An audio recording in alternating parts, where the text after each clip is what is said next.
ಈ ಸಂಘದಿಂದ 2 ಲಕ್ಷ ರೂಪಾಯಿ ಸಾಲವನ್ನ ಪಡೆದಿದ್ರು.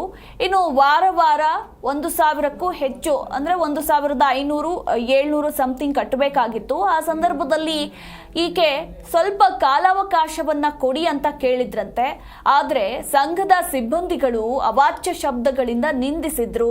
ಹೀಗಾಗಿ ಮನನೊಂದು ರೈತ ಮಹಿಳೆ ಆತ್ಮಹತ್ಯೆಯನ್ನ ಮಾಡಿಕೊಂಡಿದ್ದಾರೆ ಅನ್ನೋದ್ರ ಕುರಿತಾಗಿ ಮಾಹಿತಿ ಇರುವಂತದ್ದು.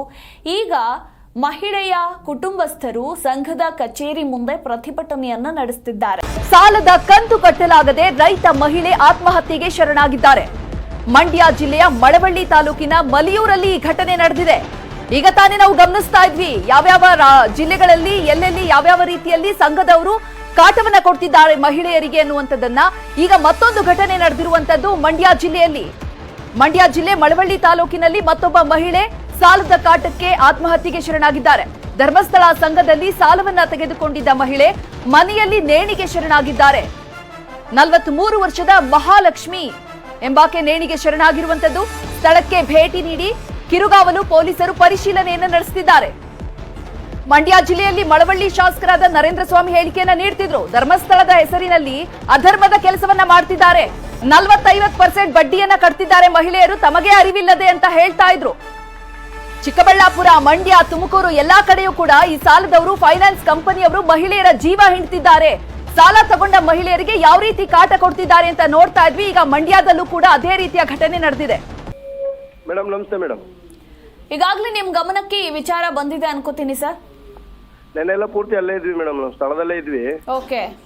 ಧರ್ಮಸ್ಥಳ ಸಂಘದವ್ರದ್ದು ನಮ್ಮ ಮಳವಳ್ಳಿ ತಾಲೂಕಿನಲ್ಲಿ ಹಲವಾರು ರೀತಿಯಲ್ಲಿ ಕಿರುಕುಳ ಮಾಡುವಂತದ್ದು, ಮನೆ ಹತ್ರ ಬಂದು ಗೆರವು ಮಾಡುವಂತದ್ದು, ಮಹಿಳೆಯರಿಗೆ ಮಾನಹಾರ ಮಾಡುವಂತದ್ದು, ಈ ಪ್ರಕ್ರಿಯೆಗಳು ಜಾಸ್ತಿ ನಡೀತಾ ಇದೆ. ಅಕ್ಕಪಕ್ಕದ ಮನೆಯವರು ಇದ್ದಾಗ ಮರ್ಯಾದೆ ಕಳೆದ್ರೆ ಇವರು ಬೇಗ ದುಡ್ಡು ಕಟ್ತಾರೆ ಅಂತ ಹೇಳಿ ಮನೆ ಮುಂದೆ ಬಂದು ಗೆರವು ಮಾಡುವಂತದ್ದು, ಬಾಗ್ಲಾಕುವಂತದ್ದು ಪ್ರಕ್ರಿಯೆಗಳು ನಡೀತೈತೆ.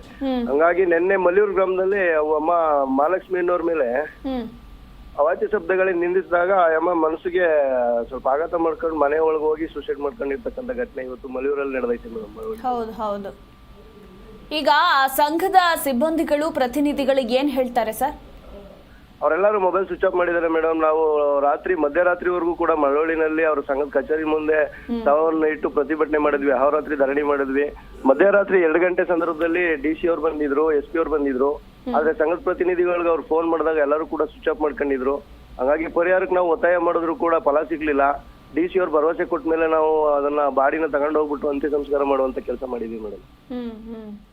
ಸರ್, ಇದೇ ಧರ್ಮಸ್ಥಳದ ವಿರುದ್ಧ ಶಾಸಕ ನರೇಂದ್ರ ಸ್ವಾಮಿ ಅವರು ಕೂಡ ಮೊನ್ನೆ ಅಷ್ಟೇ ಗಂಭೀರವಾದಂತಹ ಆರೋಪವನ್ನ ಮಾಡಿದ್ರು. ಅದ್ರ ಬೆನ್ನಲ್ಲೇ ಇಂಥದ್ದೊಂದು ಘಟನೆ, ಅದು ಕೂಡ ಮಂಡ್ಯ ಭಾಗದಲ್ಲೇ ನಡೆದಿದೆ ಅಂದ್ರೆ ನಿಜಕ್ಕೂ ಇದು ಆಘಾತಕಾರಿ ಅಂತಾನೆ ಹೇಳಬಹುದು. ಹೌದು ಮೇಡಮ್. ಮಳವಳ್ಳಿ ತಾಲೂಕಿನಲ್ಲಿ ಮೈಕ್ರೋ ಫೈನಾನ್ಸ್ ಕಂಪ್ನಿಗಳೇನಿವೆ ಹಲವಾರು ರೀತಿಯಲ್ಲಿ ಕಿರುಕುಳ ಕೊಡುವಂತ ಕೆಲಸಗಳನ್ನ ಇವತ್ತು ಮಾಡ್ತಾ ಇದ್ದಾರೆ. ಅದ್ರ ವಿರುದ್ಧವಾಗಿ ದನಿ ಮಾಡಿದಂತ ನರೇಂದ್ರ ಸ್ವಾಮಿ ಅವ್ರಿಗೆ ನಾವು ಧನ್ಯವಾದಗಳನ್ನ ಹೇಳಿಕ್ ಇಷ್ಟಪಡ್ತೇವೆ. ಅವ್ರು ಯಾವ ಒಂದು ವಿಚಾರ ಇಟ್ಕೊಂಡು ಮಾತಾಡಿದ್ರು ಗೊತ್ತಿಲ್ಲ, ಅದಾದ 2-3 ದಿನದಲ್ಲೇ ಅದು ಕಾಕತಾಳಿ ಅನ್ನುವಂಗೆ ಇವತ್ತು ಹಲವಾರು ಪ್ರಕರಣಗಳು ನಡೀತಾ ಇದೆ ಮೇಡಮ್. ಈಗ ಆಲ್ರೆಡಿ 2-3 ಪ್ರಕರಣಗಳು ನಡೆದಿದ್ರು ಕೂಡ ಅದು ಬೆಳಕಿಗೆ ಬಂದಿರಲಿಲ್ಲ, ಅದನ್ನ ಮುಚ್ಚಾಕುವಂತ ಪ್ರಯತ್ನ ಮಾಡಿದ್ರು. ಈ ಕೇಸು ಕೂಡ ಮಲ್ಲಿಯೂರು ಗ್ರಾಮಕ್ಕೆ ಹೋದಾಗ ಅದನ್ನ ಮುಚ್ಚಾಕಿ ಧರ್ಮಸ್ಥಳ ಸಂಘದವ್ರಿಗೆ ನಿಮ್ಗೆ ಇನ್ಸೂರೆನ್ಸ್ ಅಮೌಂಟ್ ಕೊಡಿಸ್ತೀವಿ, ನೀವು ಸಂಘದ ಸಾಲನ್ನ ಮುಂದಕ್ಕೆ ಕಟ್ಟಕ್ಕಿಲ್ದಂಗ್ ನಾವು ಮಾಡ್ತೀವಿ, ನಿಮ್ ಮನೇಲಿ ಒಬ್ಬರಿಗೆ ಕೆಲಸ ಕೊಡ್ತೀವಿ, ನೀವು ದಯಮಾಡಿ ಕಂಪ್ಲೇಂಟ್ ಕೊಡ್ಬೇಡಿ ಅಂತ ಹೇಳಿ ಅವ್ರ ಮನವೊಲಿಸಿ ಕಂಪ್ಲೇಂಟ್ ಕೊಡಕ್ಕಿಲ್ದಂಗ್ ಮಾಡಿದ್ರು.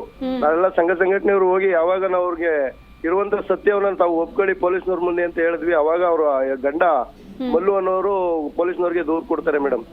ಅದಾದ ನಂತರದಲ್ಲಿ ಇಷ್ಟೆಲ್ಲ ಬೆಳವಣಿಗೆ ಆಗಿರುವಂತದ್ದು. ಇಲ್ಲಾಂದ್ರೆ ಈ ಪ್ರಕರಣನೂ ಕೂಡ ಅವರು ಮುಚ್ಚುವಂತ ಪ್ರಯತ್ನ ಮಾಡಿದ್ರು ಮೇಡಮ್.